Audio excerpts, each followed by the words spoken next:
Assalamualaikum warahmatullahi wabarakatuh. Kembali lagi di channel saya.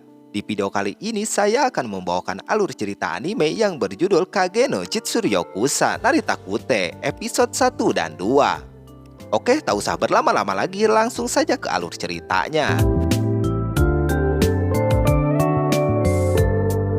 Anime diawali dengan diperlihatkannya seorang gadis SMA yang baru saja bangun dari tidurnya. Terlihat kalau gadis yang bernama Mishino merupakan orang yang kaya raya. Dia juga mempunyai beberapa prestasi dan memiliki banyak penghargaan. Akan tetapi dia mempunyai trauma-trauma yang sangat dalam tentang sesuatu hal yang dialami olehnya. Dia tidak memiliki kekayaan beserta prestasi saja. Di saat di sekolah, dia juga merupakan gadis yang populer dan disayangi oleh teman-temannya. Mishino juga sangat ceria membalas cobaan dari semua temannya. Namun ada seorang siswa laki-laki yang sangat dibenci oleh dirinya. Laki-laki itu bernama Kageno yang merupakan teman satu kelasnya dengannya. Meskipun satu kelas bersama Kageno tidak pernah memandang Mishino seperti para siswa pada umumnya. Bahkan dia menjadi sangat cuek dan tidak mempedulikan keberadaannya. Tidak hanya itu, dia selalu lupa namanya.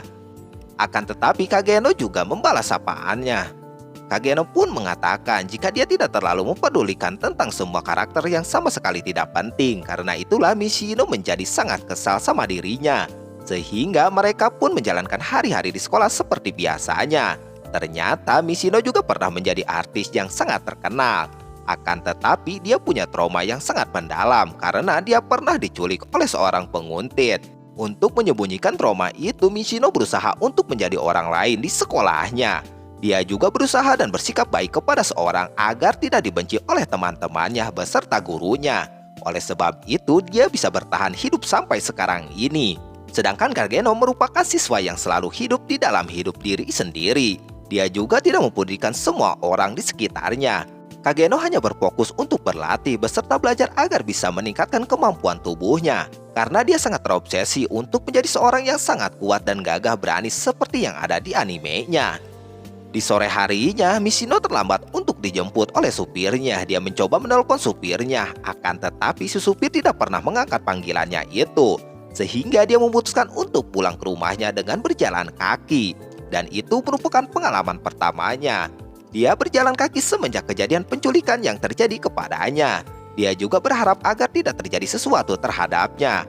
Akan tetapi meskipun mencoba untuk menenangkan dirinya, Mishino tetap merasakan jika ada sesuatu yang janggal. Dan hal itu memang benar adanya. Secara tiba-tiba muncul beberapa orang di depan matanya yang merupakan seorang pria mengerikan yang berusaha untuk menangkap dirinya. Sehingga dia pun langsung diculik oleh mereka semua.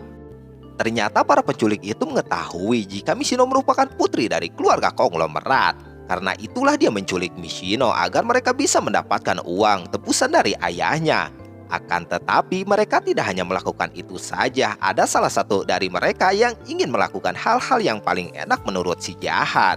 Untuknya penculik sebelum melakukan hal itu muncul seorang yang memakai baju hitam langsung menerobos dari atap bangunan itu.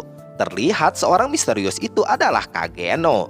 Dia pun langsung membunuh dua orang penculik yang mencoba untuk melawan dirinya. Namun ternyata masih ada satu orang penculik yang masih tersisa. Penculik itu sangatlah berbeda dengan teman-temannya. Penculik tersebut merupakan veteran tentara yang memiliki sebuah kemampuan militer yang sangat handal. Pada akhirnya pertarungan satu lawan satu pun dimulai. Kageno melawan pria itu dengan menggunakan dua senjata linggis di tangannya. Kemampuan bertarung dari Kageno berhasil membuat dirinya menjadi sangat terkejut. Sehingga dengan sangat cepat Kageno telah membunuh pria itu dengan menggunakan linggisnya. Setelah menyelamatkan Mishino dengan sukses, dia pun langsung meninggalkan tempat tersebut. Sepertinya Mishino tidak mengetahui apapun jika Kageno merupakan orang yang telah menyelamatkan dirinya. Di sisi lain, Kageno menjadi merasa jika dirinya sangat tidak puas dengan pertarungan sebelumnya. Dia juga ingin melawan seorang yang lebih kuat lagi. Bahkan kejadian yang sebenarnya tentang Kageno, dia selalu melawan dan menghajar para geng motor yang sangat bersahkan di kotanya. Akan tetapi semua itu masih belum cukup untuk membuat dirinya untuk menjadi tambah kuat. Karena dirinya memiliki sebuah impian agar menjadi penguasa bayangan. Lalu keesokan harinya muncul sebuah kabar yang sangat mengejutkan. Diberitakan jika Kageno telah meninggal disebabkan tertabrak oleh truk di saat dia ingin berangkat ke sekolah.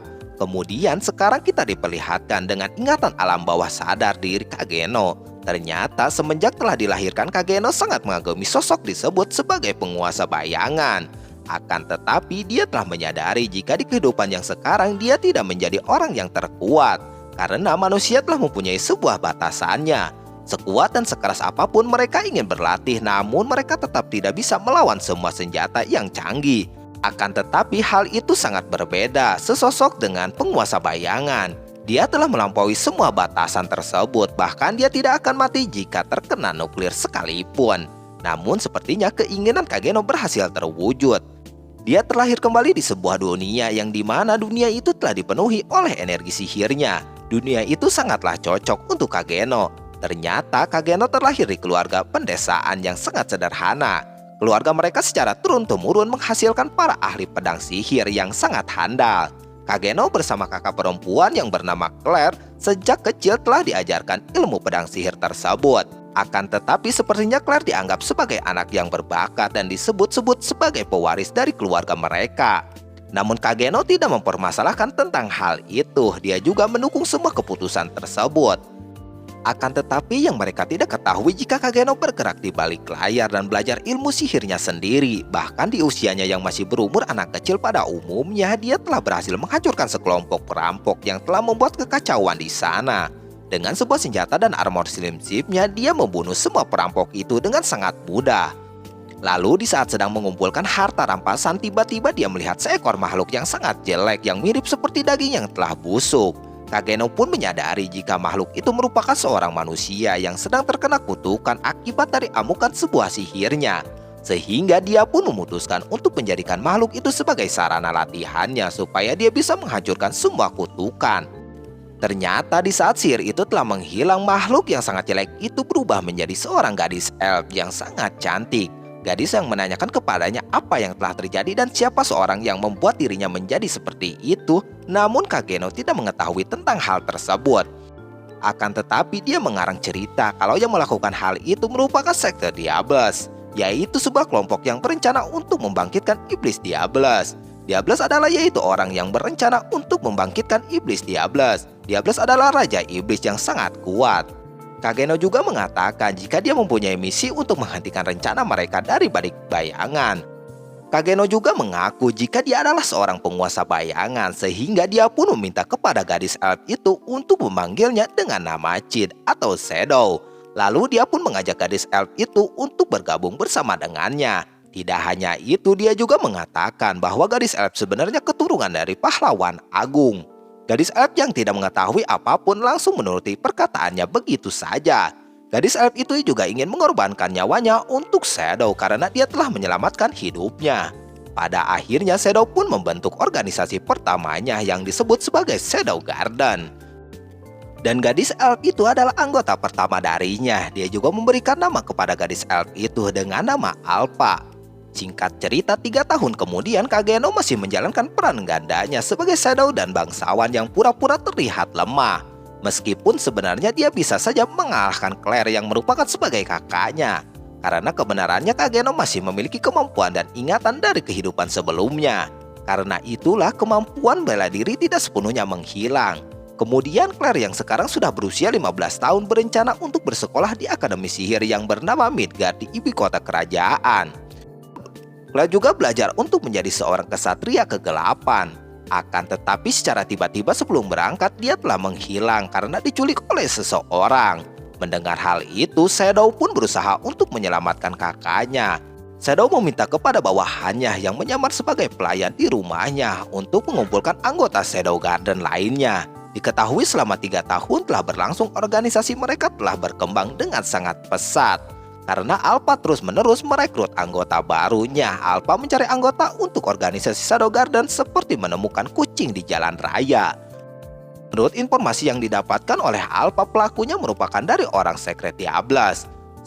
Shadow pun hanya bisa menjadi tersenyum saja karena dia mengetahui jika sekret Diables merupakan akal-akalan fiksi buatannya saja. Sehingga Alpha mengira kalau kelompok sebagai penculik kecil sebagai orang dari sekret Diables. Di saat diminta untuk menunjukkan markas tempat kelompok itu, Shadow pun cuma melempar pisau secara asal-asalan. Bahkan sasarannya telah meleset dari target yang diberikan olehnya. Shadow juga mengira jika sasarannya telah meleset, akan tetapi dia tetap mengatakan jika itu adalah markas dari mereka. Namun pelayannya yang bernama Beta malah langsung membenarkan hal tersebut. Karena semua bukti yang telah ditemukan oleh Alpha sangatlah cocok dengan tepat yang ditujukan Shadow secara asal-asalan sebelumnya. Bisa dipastikan kalau Shadow sangatlah hoki. Hal itu membuat Beta sangat terkejut karena Shadow bisa membaca info tersebut dalam sekejap dan bisa mengetahui markas mereka. Hal itu membuat Beta menjadi sangat kagum kepadanya. Lalu di sisi lain terlihat jika Claire telah disekap oleh seseorang pria. Pada awalnya Claire tidak melawan perkataan darinya. Namun di saat dia mengancam jika dia akan membunuh adiknya yaitu Kageno, hal itu membuat dirinya menjadi sangat marah. Bahkan dia bisa menghancurkan rantai sihir yang telah merekam tangannya itu. Akan tetapi pria itu berhasil mengalahkan Claire dan melumpuhkannya. Ternyata pria itu menggunakan darah dari Claire untuk melakukan sesuatu ritualnya. Namun secara tiba-tiba para bawahannya memberi kabar jika markas mereka telah dikepung oleh semua orang yang tidak dikenal. Sehingga banyak bawahannya telah dibunuh oleh mereka. Setelah melihat mereka semua, ternyata itu merupakan para gadis organisasi Shadow Garden yang berada di bawah pimpinan Alpha. Alpha pun mengatakan jika mereka datang untuk memusnahkan Secret Diables dan mencegah semua tuduhan jahat dari mereka. Pada Secret Diables hanyalah karangan dari Kageno saja. Hal itu membuat pria itu menjadi sangat terkejut. Karena Secret Diables memang benar adanya. Dan pria itu adalah salah satu dari anggota Secret tersebut. Dia tidak menyangka kalau mereka mengetahui nama secret mereka. Sehingga pria itu pun langsung menyerang Alpha. Akan tetapi terlihat jika kekuatan pria itu tidak berguna di depannya. Karena itulah pria itu memakan sebuah pil sehingga dia pun berubah menjadi manusia setengah iblis. Dia pun menggunakan kekuatannya itu agar bisa melarikan diri dari sana. Namun Alpha membiarkan pria itu untuk pergi darinya. Karena pria itu telah berlari ke arah Shadow berada dan hal itu benar adanya. Pria itu bertemu dengan Shadow yang sedang tersesat di dalam labirinnya. Sehingga pertarungan pun tidak bisa dihindari lagi. Shadow mengatakan jika energi sihir dari pria itu sebenarnya lebih besar daripada Alpha. Akan tetapi dia tidak bisa menggunakannya dengan sangat efektif. Shadow pun memberikan pelajaran kepada pria itu bagaimana cara menggunakan sihir dengan benar. Dengan sangat mudah Shadow berhasil memojokkan pria tersebut. Pria itu pun mengatakan jika sekuat apapun Shadow, kegelapan dunia jauh lebih dalam daripada dipikirkan olehnya. Shadow pun menjawabnya dengan sangat percaya diri bahwa dia akan menyelami dunia sedalam-dalamnya.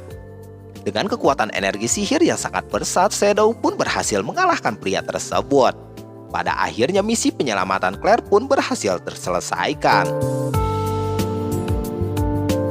Lalu di keesokan harinya Claire berangkat ke ibu kota agar bisa menjalankan kehidupan akademinya. Sebenarnya Shadow juga ingin datang ke ibu kota karena dia memikirkan jika di sana pasti banyak orang terkuat yang bisa dia lawan dan dikalahkan oleh dirinya. Akan tetapi dia tidak mempermasalahkan hal tersebut. Shadow akan menunggu sampai umurnya menjadi lebih dewasa. Sampai saat itu akan tiba dia akan berjuang bersama Alpha beserta yang lainnya. Akan tetapi Shadow menjadi sangat terkejut di saat Alpha mengatakan jika hari itu merupakan hari terakhir mereka bertemu. Karena sudah saatnya mereka semua berpisah dengannya. Hal itu membuat mereka semua menjadi sangat sedih. Akan tetapi hal itu juga membuat Shadow sangat bingung. Nah, inilah akhir dari episode 1 dan 2. Gimana kelanjutannya? Tunggu di video selanjutnya. Wassalamualaikum warahmatullahi wabarakatuh.